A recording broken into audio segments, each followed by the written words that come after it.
It turns out that Tesla hasn't logged any, not one, autonomous mile in the state of California. What does that even mean that they haven't logged any autonomous miles? We'll get back to that in a second. Bradford Ferguson posted on that earlier today, and we're going to want to hear what he has to say. Do you know that software engineering job postings are rising? There are huge implications about that. And when you pair that with Salesforce's earnings statement, I think it's an interesting story. We'll cover that in a minute. And then what happened to Nvidia? And that was crazy. I don't understand it. I'm hoping that Bradford does. But let's start with this one. By the way, for those of you who don't know, Bradford Ferguson's here with you. He's with Rebellionaire. He is the founder Mhm. of Rebellionaire. And the way I'm going to tee this up, Bradford, is there's a debate that Yeah. you've been part of, raging on X and in the online press about Tesla and California regulators. And I've read articles both ways. The California regulators want Tesla to go by antiquated methods designed for companies that only have autonomous vehicles in their. They don't sell autonomous. They don't sell their autonomous vehicles to anybody else. They don't Mhm. have any other, just robotaxi fleets. And then, of course, Tesla's completely different with 8 billion or whatever it is. 8 billion? No, 8 8 trillion. million cars, No, 8 million cars, but how many miles now? It's eight, at least 7 billion. at least Yeah, 7 close billion, close to close 8 to billion. 8. Yeah. Yeah. So the question is Elon being bullheaded not to just do what California wants him to do, or maybe he's just not ready quite yet anyway, and so he has time to win over the regulators to his way of thinking. Anyway, those are my questions, but you might have other things to say. So it's a rare attack or misdirection by the media saying that Tesla Rare, had rare. it's been a while. So like it's been at least a day or so. Um, uh, in saying Tesla did zero autonomous miles in California. And this is true. So, with the service that they're running in California, the Robotaxi does have a supervisor. They do have someone in the driver's seat, um, because that's the mode they're in California as far as proving out the system. So the media is lying by headline. They're saying, look, Tesla's behind Waymo. They've done zero in California. They mentioned the number of cars in Austin because the number of cars in Austin is much lower. Right, Um, yeah, and so they're misleading people into thinking that Tesla doesn't have anything going on as far as autonomy. right, right. So a lot of people just read the headlines and maybe the first few bullet points. And this was the attack. I saw it on Perplexity, but basically like 60 different outlets covered this. Um, but what they don't share in the article is the onerous rules that California has when you're running something fully autonomous. So one of the rules that I think people have forgotten is California, if you have a disengagement of your system, it used to be, and I'm guessing it's similar, you must file a paper report with Paper, California. paper. Paper report. What's paper? I remember something called paper. Yeah, and maybe they updated this to like an email or something, but still, like they're and Waymo's been complying with this. Cruise complied with it. Whoever else, it's onerous, and so this is why in California Tesla claims to be a level two system, even though it's capable of at least level three, Right. where the owner can take over if needed. Um, so it's just very frustrating for me. The media is going to do this with Tesla, but it's not just like Tesla and Elon Musk that are lying about or misdirecting people. It's with AI and software and just anything like new and exciting. Right. Yeah, and sometimes I have to give some people a pass because sometimes these people are just uninformed. I mean, just truly uninformed. I've done a little freelance writing in addition to the book writing and stuff. I've done some freelance writing, and they don't pay much. for freelance writing. And so you can only put X number of hours in. So they Hmm. call you up, they call up a freelancer and they go, okay, you know something about Tesla. Could you do an article about what's going on with the California regs? And maybe they can put in 2 hours. That's it, you know. So by the time you put 2 hours in, they could call me. I would write the article. I wouldn't even, it would take me 5 minutes. Hmm. I wouldn't even have to do any research. I'd call you. There you go. Anyway, so yeah, so I give them a little bit of a pass on that because they're just not informed. And then some of them are stupid. We'll talk about that in a minute. And then, but in general, it's just But wrong. they're planting seeds. So like the media with I think the direction of legacy auto, this is my opinion, um, told people that Teslas are expensive. Right. And they did this in 2019, 2020. Teslas are expensive. They're $80,000. They're going to catch on They're fire. Yeah, they're so expensive, they're gonna catch on fire. And so like everyone thinks that Teslas are too expensive. They don't know that Tesla sells for, 40, 45,000, 50,000.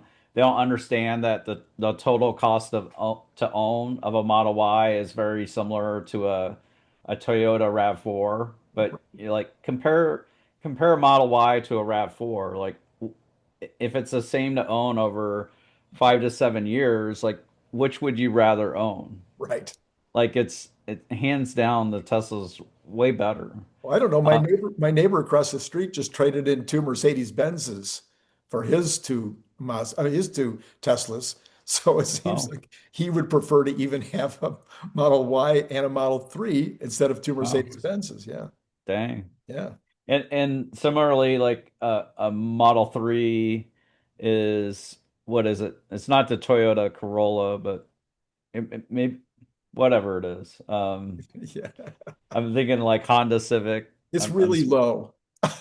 It's the cost to own is really low. Yeah, it's similar. And we used to think of Toyota as the total cost to own or TCO king. Yeah. Like that's one of their monikers is TCO king. Yeah.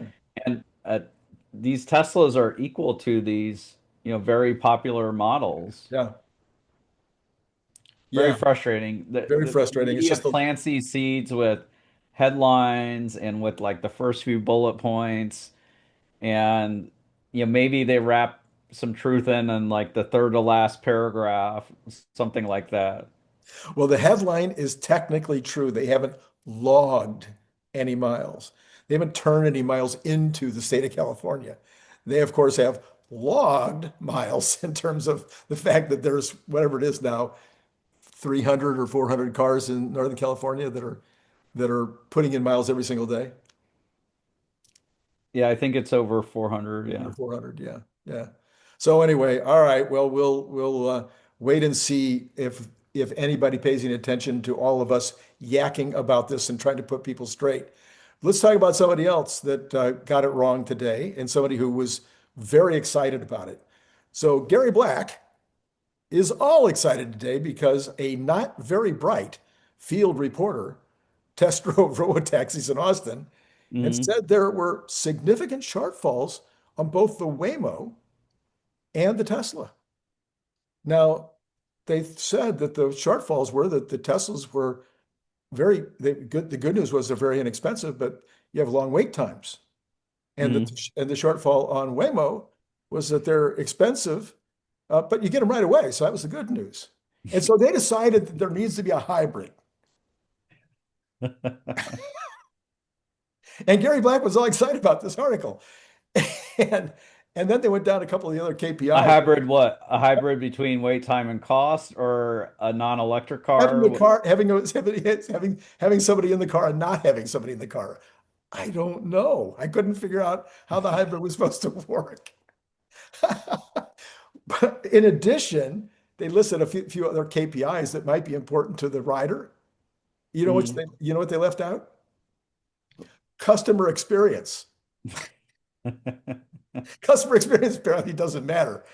How fast you get the ride and how much you pay is all that matters. But if your customer experience is 10 times better in a Tesla, than it is in some other vehicle, then that's has no meaning at all. Anyway, I just was curious to get your So they're take. they're trying to stick Tesla with long wait times. So like Yeah, there's going to be a lot of people that think, well, Tesla, if you're in Austin, Tesla has long wait times, and I might as well look at Uber or Lyft because I'm going to have a long wait time with Tesla. This is why they do this.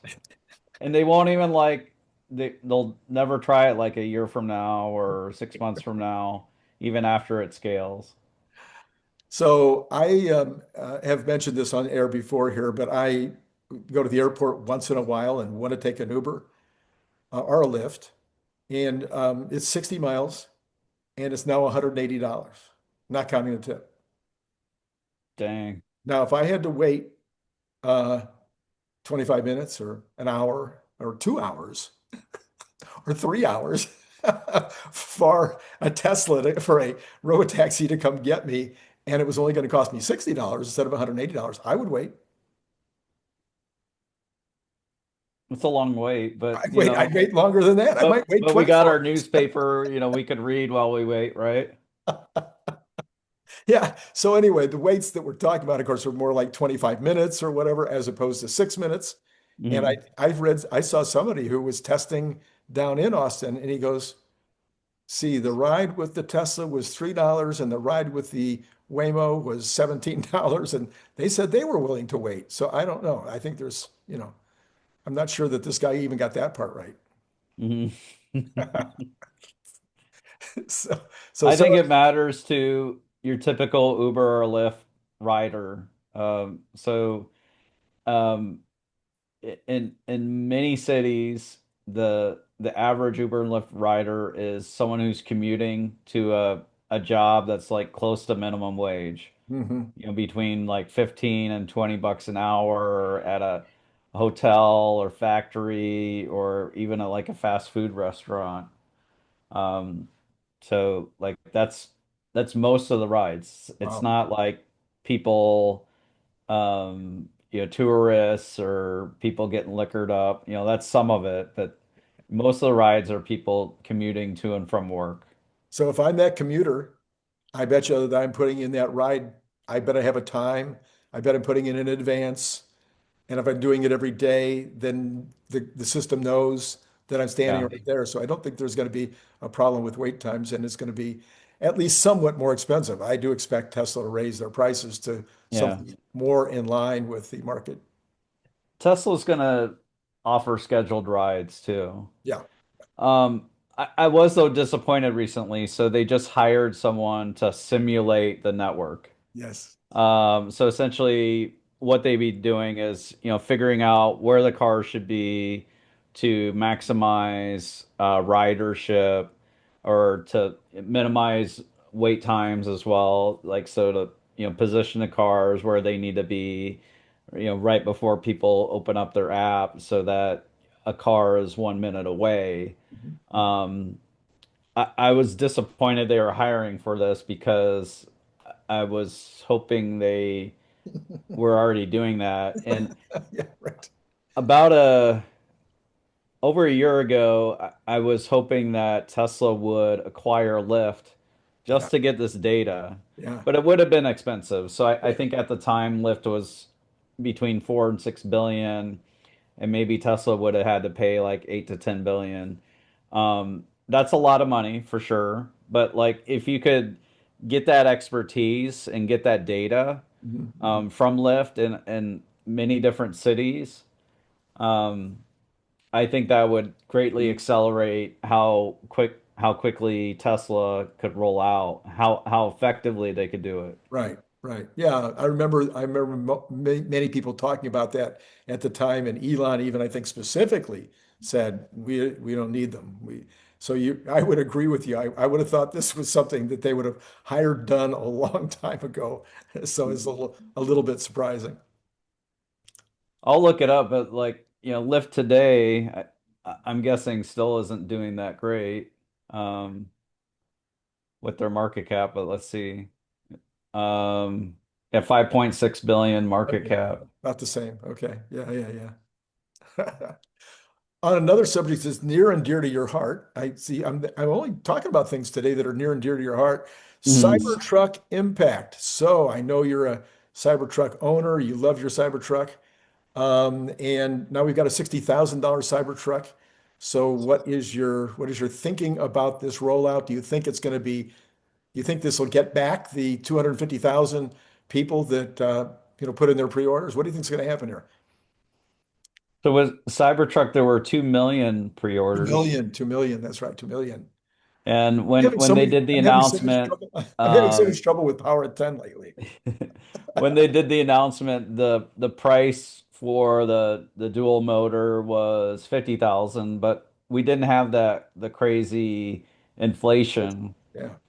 So we had significant inflation since then, so it's understandable that the price is 60, and in relation to the Model Y, $60,000 price point makes sense. Yeah. Um, and what I've heard is that Tesla has emailed people that are reservation holders to try to get them off the fence. Hmm. And this is definitely more appealing than paying $70,000 for the dual motor, Right. which is what they were trying to do before. Yeah. I would think this is like right in the sweet spot for trucks, right? I mean, this is, for a large truck, 60,000, I think is the average.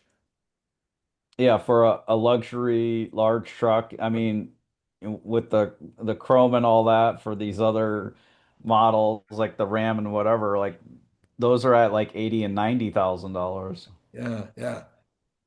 So, all right. Well, we'll see whether people get off the fence. Now, I realize that Now, I'm guessing Elon wants to raise the price. So he uh, said you got a certain number of days at $60,000. So maybe it goes to like 62,000 or yeah. Yeah. maybe up to 65, but Right. Right. Right. Yeah. yeah, I'm curious what they end up doing. And then once they go through the whole pre-order list, is the intention that they, what are they going to do? Because they've made the easy sales, that's the low-hanging fruit. Right. Everyone on X knows about it, and Right. Right. people on YouTube that are Tesla nerds know about it. But like beyond that, are they going to start advertising for it finally? Right. Now, there's also, people are saying that the order list is out to September, October now. So it may be that it was even stronger than the 10,000 or whatever that he was maybe hoping for. Yeah, I think that's the case. Like the parts that they have and what they had lined up with the suppliers. Uh, it sounds like there was this initial batch to see, excuse me, initial batch to see what the demand is at that price point. So maybe they didn't get all the parts they need for like a really large batch. And then a lot of people put in their orders, like Cern Basher, who's going to be on right after you tonight. Cern, he's got a bunch of orders in because he wanted to turn it into a fleet Hmm. for Robotech when we get to put our cars in the Robotaxi world. So it'd be interesting to see if people take advantage of the $60,000 one price point in order to do that, even though we might be 6 or 8 months away, or even longer from the fleet. Yeah. Matt Smith, he put together a long time ago, a plan to own like 21 Cybertrucks. And at one point you were locking in the FSD price. Oh, I need to plug in my computer. And, um, but it's not quite ready yet, FSD. And we don't know what it's going to look like to put your Cybertruck in the fleet. Yeah. Um, so I don't think he's pulling the trigger yet. And I think he wanted to have like one mega pack and a solar farm to go with Yeah. it. Yeah. Yeah. At a couple of $1,000s a month each, that's $42,000 a month. That would be, that's enough to live on. Hmm. I don't know. Maybe Matt has, bigger expenses than that, but that should be enough. Is it like make 2,000 each and you got 21 of them? That's $42,000. Oh no, that's per month. Yeah, 2,000 a month. Yeah. No, that'd be good. 2,000 a month in what, revenue Is or what you what? know in profit. That's your net should be about 2,000 and maybe Hmm. more on a Cybertruck because there might be more demand or something. Yeah. Yeah, it's roomier. You Yeah. can have more people in it. Yeah. You can potentially charge more Carry stuff. per mile. Yeah. Yeah. It would also be used as a Uber Eats and I mean, it would be better for use like Uber Eats or package deliveries. Hmm.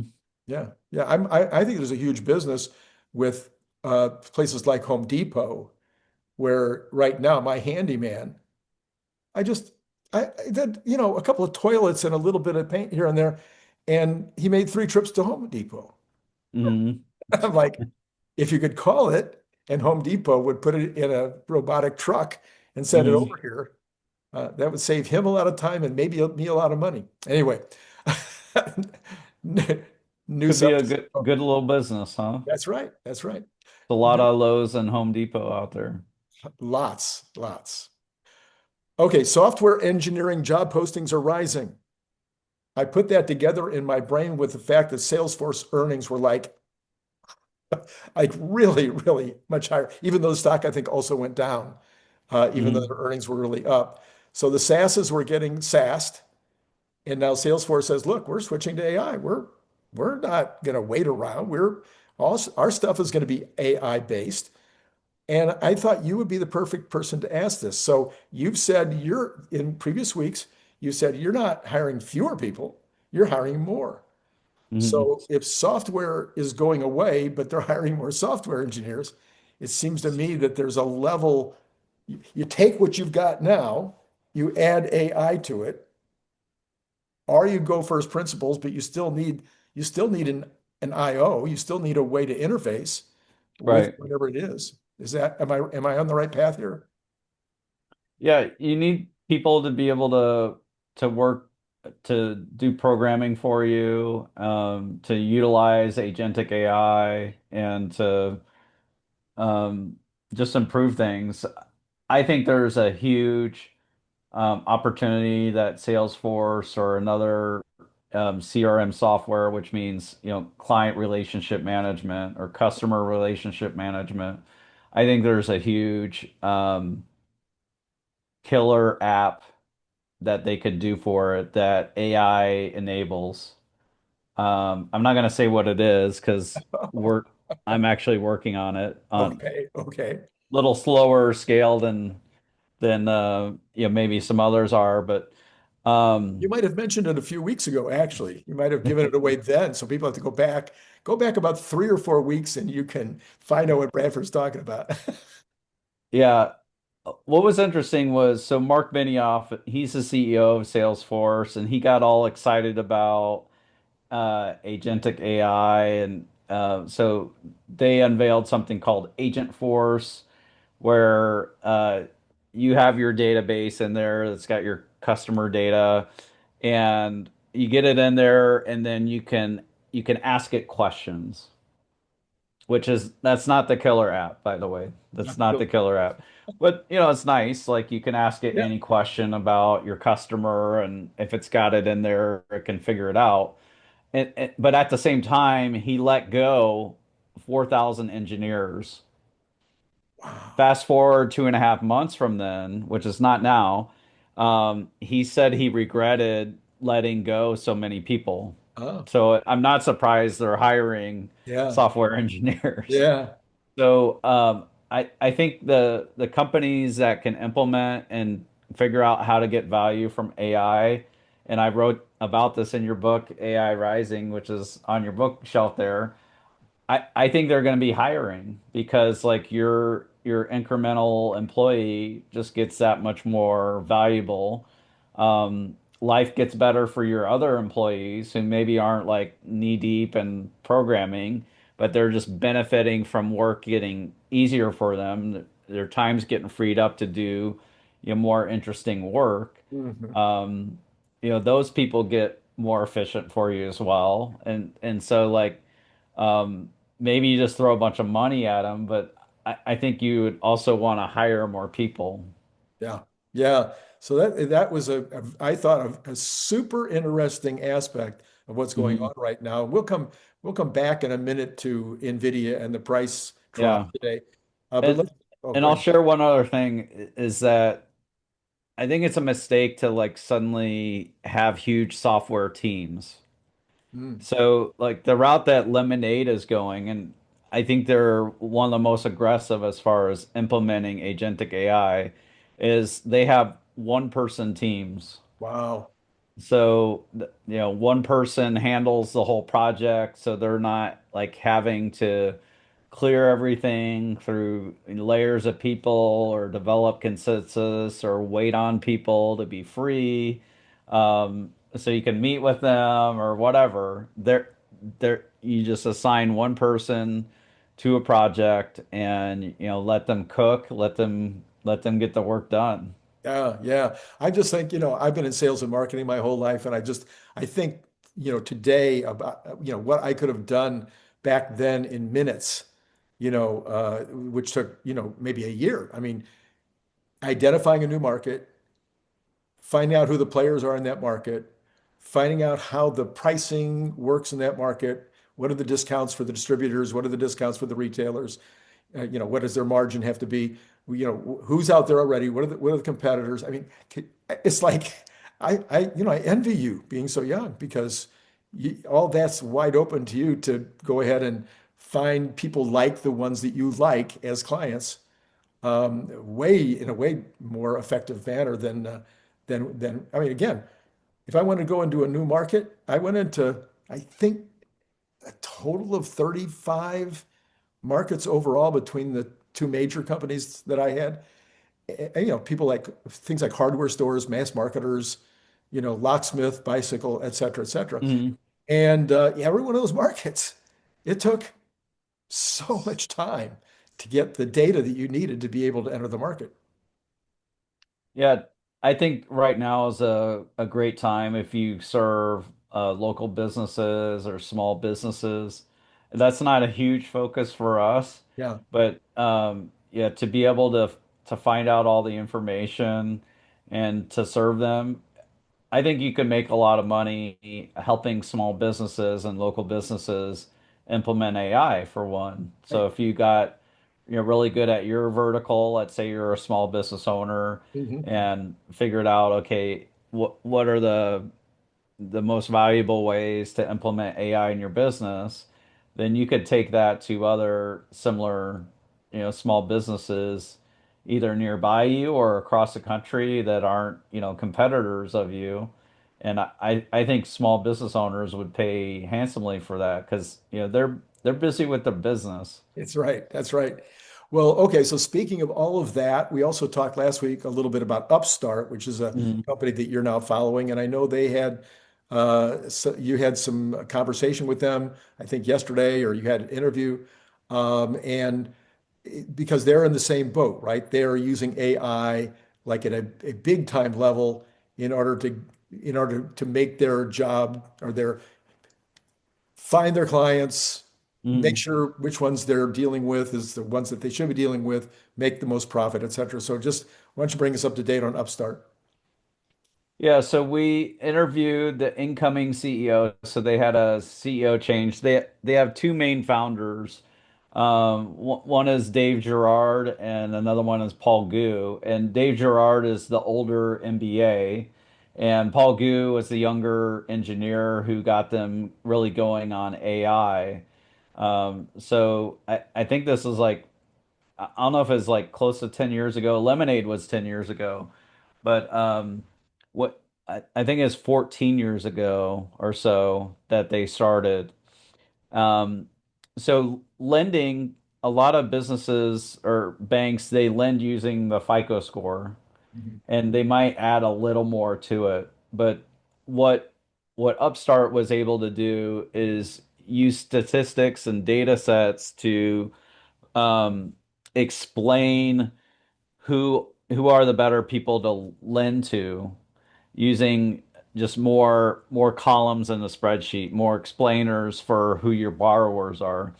So one thing he commented on 3 months ago, Paul Gu, is he said that they're able to explain the borrower 177% better than the traditional textbook model using their methods and Yeah, using machine learning. that's a big So, advantage.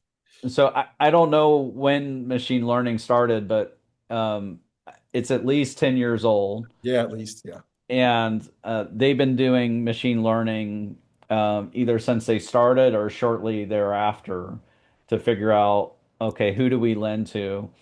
Um, so it's a big problem, but they're using AI, I would say, in the real world. So it's Yeah. not with robots. You Yeah. don't you Yeah. don't have big 7,000 pound robots in cars or with the Optimus. But you're lending real money to real borrowers. And what's crazy is they cut their teeth or they started with lending to people on an unsecured basis. Hmm. So just regular consumers, unsecured loans. So it's not secured by a car, it's not secured by a home equity loan. And they got so good at it that investors regularly buy their loans. They buy nearly all their loans Mm. that they make to Yeah. consumers. Yeah. That's great. So, like, if they can get that type of lending to work, well, now they're going into auto, Hmm. which is secured by the car or the truck as an asset. Now they're going into home equity loans, and they're not just lending to people who might be on the border of, what banks would lend to traditionally. They can also lend to prime borrowers and just offer people a better deal. So, think about this. Like someone gets out of college and maybe they didn't rack up a bunch of credit card debt in college. Right. Maybe they don't have much in student loans. So they don't have a credit history. Yeah. That was my son. So, That's my 30-year-old son. He tried to buy yeah. a house. He tried to buy a house 4 years ago, and they said, "You don't exist." So he had to So find a what mortgage Upstart would company. do is they would say, where did you graduate college? Mhm, mhm, What's your degree in? Do you have multiple degrees? mhm. Um, where do you live? Um, I think all of them would ask that, but like, who's your employer? What's the title of your role? What are you making today? Mhm. I think, but then like you pull all that together and there's more questions like that and they're able to figure out, okay, well, if they have a law degree and they're working as a lawyer and it's not as like an assistant district attorney, which Right. those don't get paid very well. It's not, it's good for society and thankful for those that do, but like if you're on the defense side or other side, um you're making some money and that's different than the person with the law degree who figured out they didn't want to be a lawyer. Yeah. It's Yeah. too late. I don't know anybody like that. So I forgot you're one of them, but how long were you a lawyer, Randy? None. 0 days. And I didn't even take the bar. I but you got a law degree? I have a from UCLA. Wow. Yeah. Ninth best law school in the world. So I think back in the day, like if Upstart was around then, they may not have loaned you money, depending on, other factors. Back in the day, you could go to your local bank if you were in the chamber, a Hmm. Rotary, maybe the Optimist Club. And I did this. I opened a business. I think I opened it with 50,000 of my partner's money. And Hmm. I walked into this bank, Santa Monica Bank, which doesn't exist anymore. Walked into Santa Monica. They sold out for a lot of money. I walked into Santa Monica Bank. I said, we just invested 50,000 in this company. We need another 50. And they said, okay, Hmm. just like Yeah. that. Just it was like, nothing, like nothing. Yeah, Oh, so the market for car loans and for home equity loans is huge. yeah, yeah, And if you can figure out the better people to lend to, um, the market for what Upstart does is big. They don't want to actually be the bank. Yeah, yeah, yeah. They want to look at what the borrower has and offer the rate, and then once they made the loan, they want to sell that loan to investors. Right. And the biggest question was, can they sell their car and home equity loans to investors? Yeah. And the answer we found out Yes. last quarter was yes. Um, so, there may be over time regional banks or very large banks that will want to get on board with what Upstart's doing Right. Right. Yeah. No, and makes sense. essentially like license what they're Yeah. doing or Yeah. whatever. That would make sense. Makes a ton of sense. Yeah. All right. In the same realm, and this is kind of all of this matters to Tesla because better loans for Tesla car owners, better Mhm. insurance for Tesla car owners. So this all ties right in. But it's interesting to me. I didn't know this until today. Maybe you already knew this, that auto insurance rates are dropping. That State Farm, on average, across the United States, has dropped their rates by 10%. Well, And that the other insurance companies are also dropping their rates. I did predict this. I predicted it 2 years ago. I predicted it again a year ago because why did the rates go up so much in the first place? Because there was more accidents during COVID because people were driving nuts because the cost of the parts and the labor were crazy because there wasn't mhm. any parts because they weren't making the parts. And so when you did have a repair, it was costing a fortune. And if you had to replace the whole car, we remember what happened to the price of cars during Yeah. that time. Well, all of that is reversed now. Yeah, there was a car shortage. We had a shortage of chips in cars. So Right. like your all the chips that are in weird places you don't think about, like Right. car seats. Yes. There's a shortage of those. Um, it, so like the price of many cars went up, and if you have a shortage of parts in general, let's say you're waiting 2 months for a part, well then the insurer is paying for a rental for however long they're obligated to pay for that rental. Yeah. Um, so like it got really bad, and there were many car insurers just across the board. So it wasn't just Lemonade or Right. Metro Mile or whatnot, where they had significant losses in car. Right. Yeah. Yeah, definitely. I think even State Farm. I mean, State Farm was this close to pulling out of California, the fourth largest economy in the world. They were this close to Mhm. pulling out of California, and they did, I think, stop issuing new insurance policies Yeah. during that time. Yep. Yeah. So it's okay. So this is good news, though. This should be good news for consumers. It should be Yes. good news for the CPI. It should be good news for the economy in general, and it should be good news for the current administration. If this is something else they can point to, having nothing to do with anything they did, but they say, look, car insurance rates are going down. Yeah.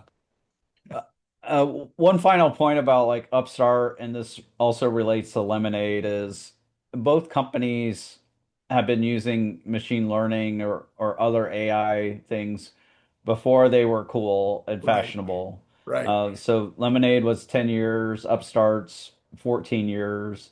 And then like as soon as you could do agentic AI and programming, from these large language models, um, Lemonade's been pushing really hard on that. So, they didn't just start doing that 2 months ago. right, And right, like, I don't know, it's like State Farm or who it was, but or maybe it's Geico. Like they just hired a head of AI in September of this year, right. like 2025. Yeah, So like it's many years late, yeah, exactly. many, many years late.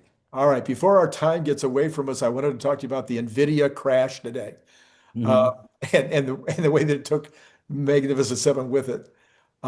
So was this as shocking to you as it was to me that the after watching the earnings call, after seeing the beat, after seeing the guidance that the stock would be down 5% today?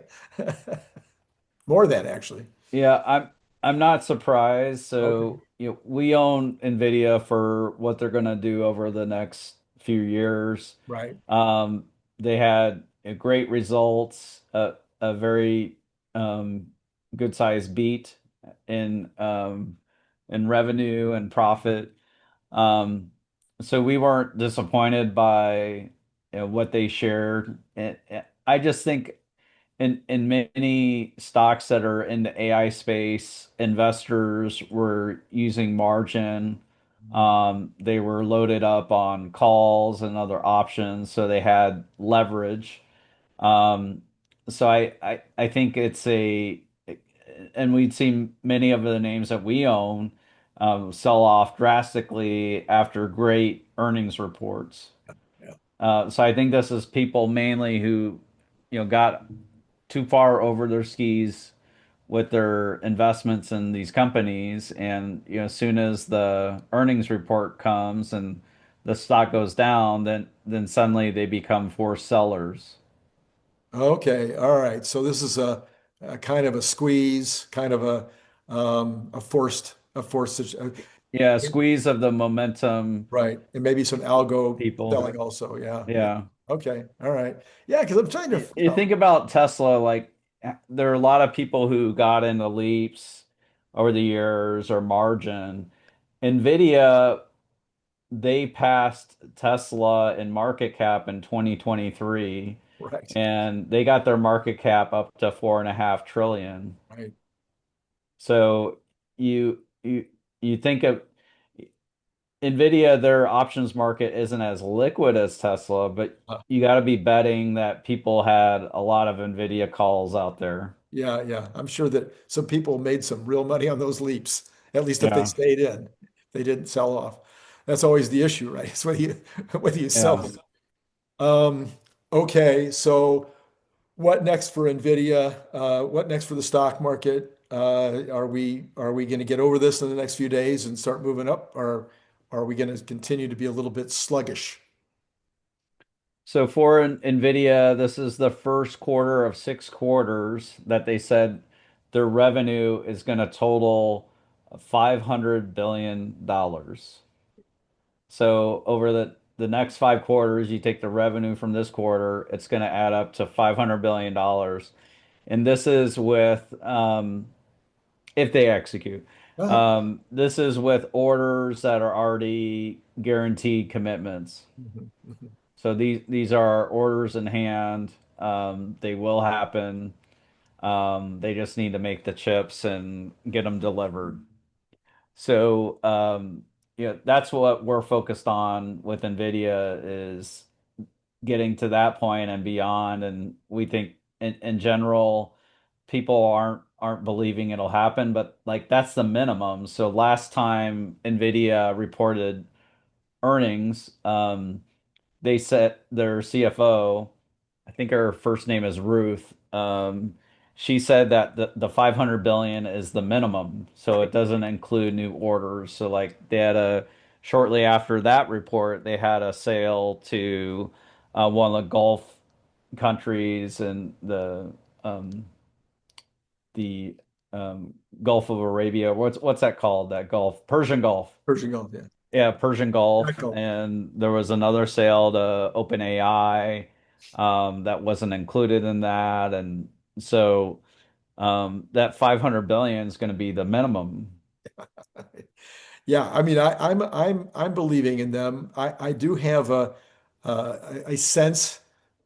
I have been fighting with Brian Wang in particular about, if there's an unlimited number of data needed or an unlimited number of GPUs and whatever they're going to be called in the future, uh, Mhm. or whether there's going to become a time when we've overbuilt it, which I know is everybody's worry. Brian has convinced me that it's not going to happen anytime soon, if ever. What do you think?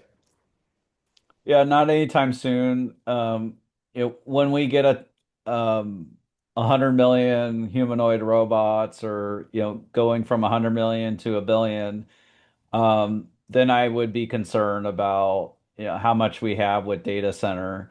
But you're going to need compute to help serve all those robots. Yeah, You're not necessarily going to put all the big brains on the robot. You might need to put some of the brains like up in the satellite. So right. then someone asks the robot a question and the robot runs the query up to the satellite and the answer comes back and then the words come out of the Right. robot speaker. Right. Right. Um, so I don't think you necessarily want to put all the capabilities inside the robot Hmm. for power reasons. Sure. Sure. Yeah. No. There's rumors about Figure's robot that say, their battery life is not very long because of how how much compute they had inside the robot and how Hmm. much power that takes. Hmm. So, Brett, Brett so you kind of, need a different solution. yeah, well, Brett kind of tried to push that rumor off by saying, hey, they're not always moving around. They can be charging while they're working. So nobody even asked him the question and he just said it. You need at least an hour of battery life. At I'll just least an say hour. that. Okay. I'll just say that. Yeah. But yeah, that was like over a year ago. So, they're working on a new solution. Um, yeah, you need a lot of data centers and inference. Like again, I might have said this a couple weeks ago. As businesses automate, you're using a bunch of inference to figure out the automations, to do the software programming. Right. But a lot of your automations, you're going to need inference compute during those automations. Right. So with data entry, you need inference for data entry work where it's looking at a document and it's pulling the juiciest data from the document that you need. Right. Right. Right. You Yeah. need inference for that. So, um, as more and more businesses figure that out and get that to be automated, you need more data centers for that. But just the whole video training that you need for all the robots, you're going to need a lot more data centers just for that. Yeah. Lots of Maybe 100 times more. maybe 100. Yeah. No, and maybe more than that because then it becomes a question of, the recursive aspect where it's training itself or, training on its own. Yeah. Yeah. Yeah. It's just crazy. Yeah. All right, Bradford. I think I've asked all my questions. Do you have anything left today that I missed that I should have talked about? I'll just say real quick, I'm very frustrated by the Starlink ads. As a SpaceX investor, full disclosure, I have some SpaceX. I like the ads. I think they're great ads. They're catchy and not annoying. I think it's like a fast, affordable internet everywhere. Like that's the tagline, and just multiple times during that 30 seconds. So like, if it's good enough for Starlink, why isn't it good enough for Tesla? And I feel like I don't mean to be like pejorative, but like I feel like because Elon said no for Tesla doing it, people just say no, Tesla shouldn't do it. Mhm. Um, so like, this is something I've been frustrated by. I'm hopeful that once FSD gets like even better than it is today, where maybe it's unsupervised FSD and it's essentially perfect and um, then Tesla will advertise. Maybe they'll advertise once the cyber cabs start rolling off the line. So I'm hopeful, like maybe there's some future state that Elon would be like proud enough to advertise. But I was talking about my wife about this last night, and she said to me, Elon Musk doesn't want to sell cars. He wants to Apparently, sell robots. apparently, yes. He wants to sell robots, but he doesn't want to sell cars. Yeah, yeah, yeah, yeah. I don't know if he doesn't want to, but I will say I realized when I had my factory, you and this is true for everybody, every business. You probably run into the same thing. You as the CEO can only manage so many things at one time. Hmm. You're always going to let something slip, maybe Yeah. two things or three things. And especially if the thing that is slipping is a thing that isn't going to be the big profit maker in the future and that you've got something else that you're working on. Yeah. And so you're balancing all these things. It's not that you're saying, "Oh, I'm not going to really go out and try to sell as many cars as I can." It's that you're working on the Optimus, you're working on the solar fab, you're working on the chip fab. All these things are in your brain now. I used to call it the bright shiny object syndrome, Yeah. or some people call it squirrel. And it's a really big problem for CEOs and founders and entrepreneurs is that you're distracted by that next shiny object. And I certainly suffered from it. I'm 100% sure that Elon does. So I think that the car thing might just be, well, that's done. I'm done with that. I've got Kind of bo managers handling kind that. of bored with it. Like the I'm bored with that. entrepreneur, Yeah. like Yeah. you done it, so you're kind of bored with it. Like number one selling car in the world. Okay. Move on, move on. They did a study, and an entrepreneur is done with a product when it's 70%, Yeah. when it has I'd say 70 that's yeah, just about right for me. Like yeah, 70-80% of the way there. done. Yeah. Like Checking out, checking out. What's I don't next? want to like, oh, there we go. So Yep, true. it's a thing. It's a thing. Well, yeah. So let's get right to the numbers. Oh, okay, let's do that.